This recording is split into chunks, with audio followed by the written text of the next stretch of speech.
찐친들 안녕. 성형외과 전문의 서유석 원장입니다.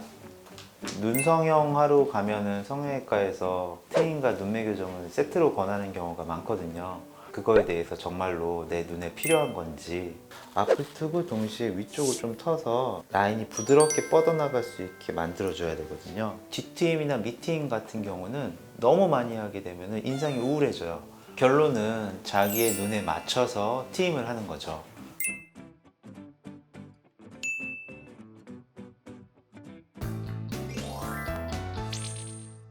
그러면 눈매 교정을 좀 언제부터 많이 했나요? 예전에는 눈매 교정이라는 개념 자체가 없었어요. 예전에는 안검하수 수술을 주로 했었거든요. 이건 정말로 선천적인 기형, 눈을 뜨는 게 불편한 사람들. 한 10년, 15년 된 것 같아요. 20년? 뭐 이 정도 된 것 같아요.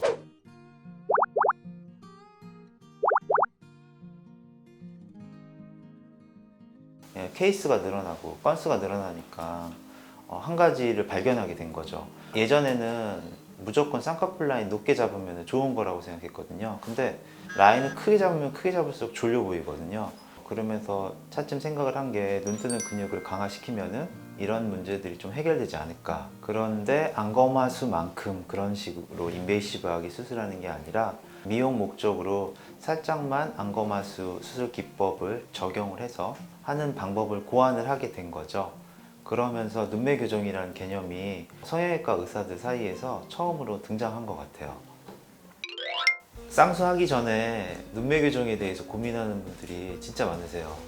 어차피 수술할 거 이거 같이 하면 더 좋은 거 아닌가? 아니면은 나한테 필요 없는 수술인데 괜히 하는 건 아닌가? 이런 식의 고민들 말이죠. 일단은 이거에 대해서 알려면은 좀 어려운 얘기일 수도 있는데 안검하수에 대한 개념을 좀 알아야 돼요. 근데 이 안검하수는 그냥 쉽게 생각하시면은 눈 잘 못 뜨는 거라고 생각하시면 돼요. 쉽게 알아볼 수 있는 거는 양손으로 눈썹을 이렇게 살짝 올리면은, 그리고 편안하게 거울을 보세요. 그리고 난 다음에 검은 동자가 얼마만큼 가려지는지.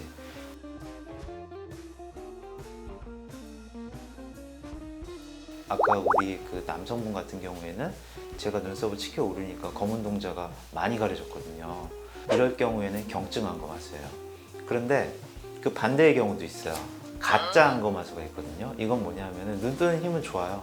눈 뜨는 힘은 좋은데 눈꺼풀 피부가 처져 내려와 가지고 눈동자를 덮는 경우죠. 피부가 덮여 내려와서 동자를 가려서 마치 눈을 못 뜨고 있는 것처럼 착각을 일으키는 거예요. 이럴 경우에는 눈매 교정이 필요 없어요. 단지 처져 있는 피부를 걷어주던지 늘어져 있는 피부를 잘라내는 것만으로도 눈이 또렷해지거든요. 이분 같은 경우에는 가짜 안검하수는 아니에요. 왜냐하면 늘어져 있는 피부가 없잖아요. 그리고 눈꺼풀 테두리가 검은 동자의 한 3분의 1 정도를 가리고 있죠. 이럴 경우에는 경증 안검하수라고 얘기를 하기도 해요. 이 경우에는 눈매 교정을 한번 고려해 볼 수 있겠죠. 만약에 가짜 안검하수인 경우에는 눈매 교정을 하지 않아도 쌍꺼풀 수술만으로도 충분히 좋은 효과를 낼 수 있어요.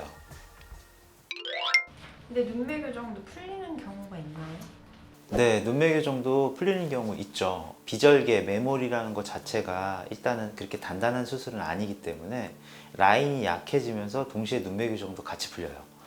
그렇게 되니까 시간이 지나면서 라인이 옅어지면서 눈 뜨는 힘이 떨어지면서 검은 동자를 더 많이 덮게 되는 거죠. 마찬가지로 절개도 풀릴 수 있어요. 절개도 어떻게 고정했느냐의 방식에 따라 틀리긴 하겠지만 쌍꺼풀 라인이 약해지면은 눈매 교정을 했었던 그 근육도 느슨해질 수 있기 때문에 절개도 눈매 교정이 풀리는 경우가 종종 있어요. 트임이랑 눈매 교정을 좀 세트처럼 같이 수술하는 경우가 많은데 이게 같이 수술하면 효과가 좋아지는 건가요? 아니죠. 필요한 사람한테 해야죠. 필요하지 않는데 하시는 분들한테는 부작용이 생길 수가 있어요. 예를 들어서 눈매 교정을 너무 과도하게 하면 눈이 안 감겨서 눈 뜨고 잔다든지, 속눈썹이 들린다든지, 점막이 보인다든지, 트임이 필요 없는 분을 또 과도하게 하게 되면 너무 눈 사이가 몰려 보인다든지, 눈물샘이라고 하는 누호가 너무 많이 노출된다든지, 삼배간이 된다든지, 뒤에 있는 붉은 조직이 바깥으로 보인다든지, 이런 문제들이 생길 수가 있어요.